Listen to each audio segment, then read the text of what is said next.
प्रत्येक वर्ष 16 सितंबर को ओजोन दिवस मनाया जाता है क्योंकि इसी दिन 1987 में ओजोन संरक्षण से संबंधित मॉन्ट्रियल प्रोटोकॉल पर हस्ताक्षर किए गए थे और 1995 में पहली बार ओजोन दिवस को मनाया गया।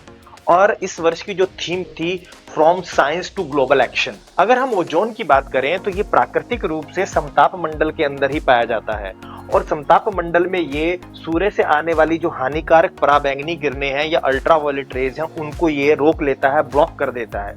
इसीलिए इसे हम पृथ्वी का सनस्क्रीन या पृथ्वी का अम्ब्रेला या गुड ओजोन भी कहते हैं। अगर ये अल्ट्रावायलेट रेज पृथ्वी की सतह तक आ जाए तो हमें अंधापन हो सकता है, हमें स्किन कैंसर हो सकता है, प्लांट्स को नुकसान पहुंच सकता है। ओजोन की मात्रा को मापने की इकाई डॉप्सन यूनिट होती है और पृथ्वी पर औसत ओजोन की मात्रा 300 डॉप्सन यूनिट के बराबर होती है। अगर किसी स्थान पर ओजोन की मात्रा 220 डॉप्सन यूनिट से कम हो जाए तो उसे ओजोन छिद्र कहते हैं। सर्वप्रथम 1980 के दशक में वैज्ञानिकों का इस ओर ध्यान गया कि ओजोन का विनाश हो रहा है और उन्होंने पता लगाया कि क्लोरोफ्लोरोकार्बन, हाइड्रोक्लोरोफ्लोरोकार्बन जैसे पदार्थ इसका विनाश कर रहे हैं और इनका उपयोग हम रेफ्रिजरेटर में, एयर कंडीशनिंग में, आग बुझाने वाले उपकरणों में, इनमें सब में यूज करते हैं। उसके बाद 1985 में वियना संधि आई ताकि ओजोन का संरक्षण किया जा सके। ऐसे जो पदार्थ हैं उनके उत्पादन को, उनके उपयोग को, उनके व्यापार को धीरे धीरे समाप्त किया जा सके और इसी के अंदर 1987 में मॉन्ट्रियल प्रोटोकॉल को अपनाया गया और ये अब तक का सबसे सफल समझौता है।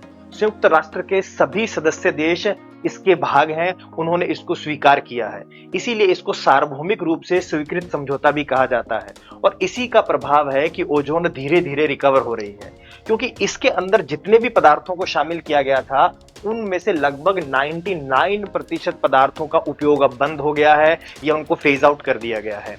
देखो, अब WMO की बात करें, विश्व मौसम संस्थान के अनुसार ओजोन की रिकवरी हो रही है और 2066 तक अंटार्कटिका में, 2045 तक आर्कटिक में और 2040 तक उष्णकटिबंधीय क्षेत्रों में ओजोन अपने आप को रिकवर कर लेगी और 1980 के स्तर पर या उससे पहले के स्तर पर पहुंच जाएगी।